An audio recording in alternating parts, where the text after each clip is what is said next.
युवा होने के नाते ये चैलेंज के साथ कहता हूँ कि अगर जब तक जाति जनगणना नहीं होगी, हमें हमारा हक नहीं मिलेगा, तब तक ये एसएलसी समाज अपने दलित पिछड़े भाइयों के साथ लड़ता रहेगा और ये हक लेकर के रहेगा। और सरकार को भी आज इस खुले मंच से चैलेंज करता हूँ कि आप ये जनगणना कराएंगे, क्योंकि मैं आज युवा की तमन्ना को बता देता हूँ कि बिहार में तेजस्वी यादव ने आप लोगों ने नहीं कराने दिया था जाति जनगणना, लेकिन मैं लालू यादव को सलाम करता हूँ। उन्होंने कहा था कि कोई भी बहुत बहुत धन्यवाद हमारे गार्जियन, आज के इस कार्यक्रम के संचालक श्री अचल यादव जी। और आज जो एक कार्यक्रम हो रहा है, जिनके सौजन्य से हो रहा है, उसमें अग्रणी भूमिका में श्री विनोद यादव जी, बच्चा यादव जी, रमेश यादव जी, इन सभी महान हस्तियों की अच्छी सोच की वजह से ये कार्यक्रम हो रहा है। आज मैं आप सबका हार्दिक अभिनंदन, वंदन एवं स्वागत करता हूँ। स्वागत की अगली कड़ी में आज इस मां अमरा भगवती की पावन पवित्र वसुंधरा पर हम लोग के मुख्य अतिथि माननीय श्री लाल बिहारी यादव जी, विधान परिषद सदस्य, शिक्षक सभा वाराणसी, माननीय श्री केसर यादव जी, माननीय श्री रामनियोर यादव जी, माननीय श्री चंद्रशेखर यादव जी, युवाओं की धड़कन, आप सबका यहाँ पे आए हुए सभी यादव बंधुओं का मैं अनिल यदुवंशी हृदय की गहराइयों से इस कमेटी की ओर से हार्दिक अभिनंदन, वंदन एवं स्वागत करता हूँ। आज हम लोगों ने इस कार्यक्रम को जिन बिंदुओं पर विचार करने के लिए रखा है, उसमें सबसे पहला बिंदु है जातिगत जनगणना। साथियों, यह जाति जनगणना जरूरी क्यों है? इसलिए जरूरी है क्योंकि जिसकी जितनी संख्या होगी उसको उतनी हिस्सेदारी मिलनी चाहिए, लेकिन जिसकी जितनी संख्या है उसको इतना हिस्सा नहीं मिला है। इसलिए हम जो है कि ये जाति जनगणना के दूर रखे हैं। और वर्तमान में ये सरकार और जो है कि पिछली सरकारें नहीं चाहिए कि सबको जो है कि उनका अधिकार मिल जाए, क्योंकि जो बड़ी जातियां हैं वो नहीं चाहती कि दबे कुचले दलित पिछड़े वर्ग के बच्चे, गार्जियन, सबको उनका अधिकार मिल जाए। अगर उनको अधिकार मिल जाएगा तो वो जातियां हमारी बराबरी में आ जाएंगी और हम जैसे चाहेंगे वैसे नहीं मानेंगे। लेकिन मैं एक युवा होने के नाते ये चैलेंज के साथ कहता हूँ कि अगर जब तक जाति जनगणना नहीं होगी, हमें हमारा हक नहीं मिलेगा, तब तक ये एसएलसी समाज अपने दलित पिछड़े भाइयों के साथ लड़ता रहेगा और ये हक लेकर के रहेगा। और सरकार को भी इस खुले मंच से चैलेंज करता हूँ कि आप ये जनगणना कराएंगे, क्योंकि मैं आज युवा की तमन्ना को बता देता हूँ कि बिहार में तेजस्वी यादव ने आप लोगों ने नहीं कराने दिया था जाति जनगणना, लेकिन मैं लालू यादव को सलाम करता हूँ। उन्होंने कहा था कि कोई भी सरकार आए, लेकिन बिहार में जाति जनगणना होने से कोई भाई का काम रोक नहीं सकता।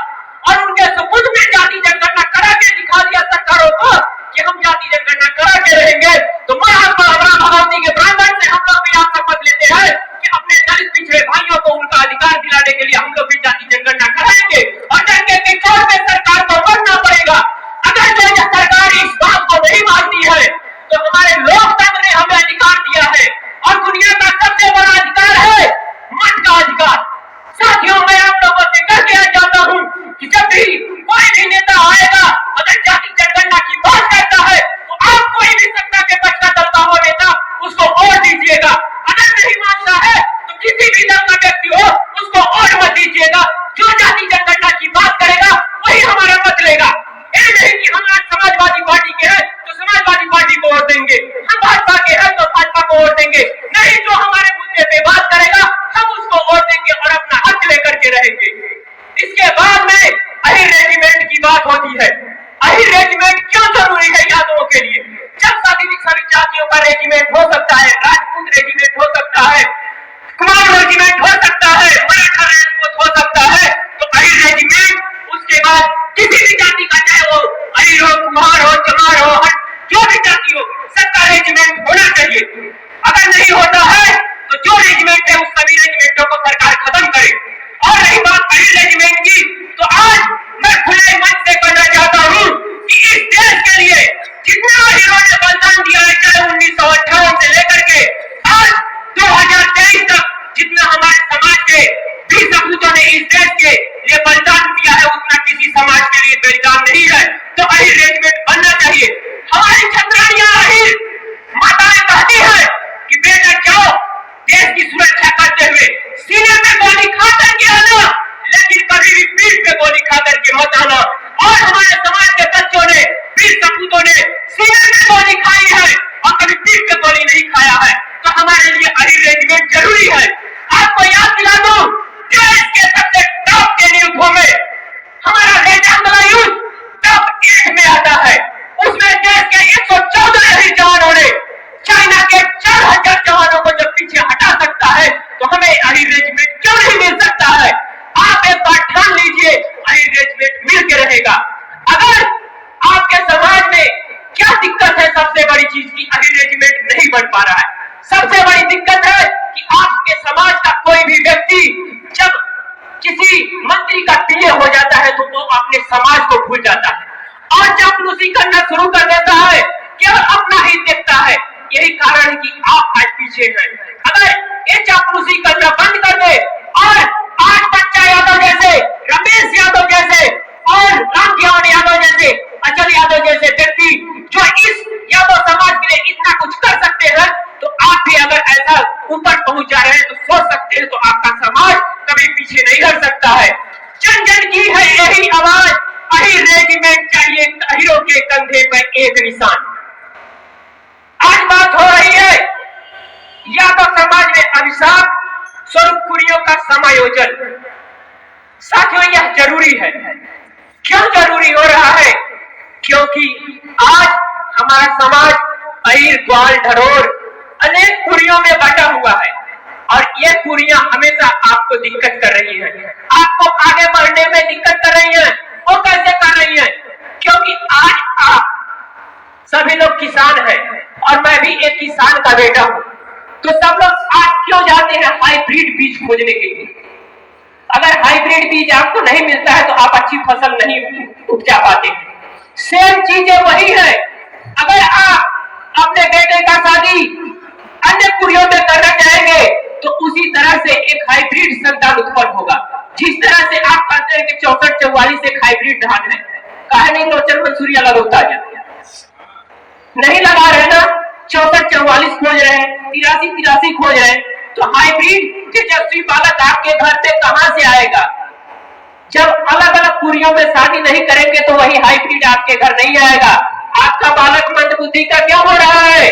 इस पर विचार करिए। और कुरियों का समाजन जब होगा तभी सारी कुरीतियां दूर होंगी और आपका बालक तेजस्वी होगा और बड़े बड़े पदों पे जाकर के आसीन होगा, तभी जाके आपके समाज को हक मिल सकता है। आपके समाज के अच्छे पदों पे कोई व्यक्ति नहीं है, इसलिए आपको दर दर भटकना पड़ रहा है। इसलिए ये सारी चीजें जरूरी है।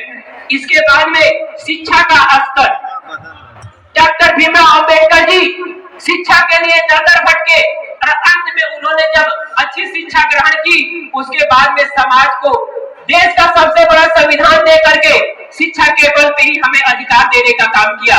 उन्होंने कहा कि जो शिक्षा वह शेरनी का दूध है, जो जितना पिएगा उतना दहाड़ेगा। तो आप भी अपने बच्चों को शिक्षित करेंगे तभी जाकर के ये समाज सुधरेगा, तभी जाकर के ये अहिर रेजिमेंट भी मिल सकता है। क्योंकि जब बड़े पद पर आपका बालक होगा तो वह इस हक के लिए लड़ेगा। साथियों, इसके बाद में अगला जो बिंदु है, गैर यादव पिछड़ा, अति पिछड़ा, दलित, अति दलित समाज को कैसे जोड़ा जाए।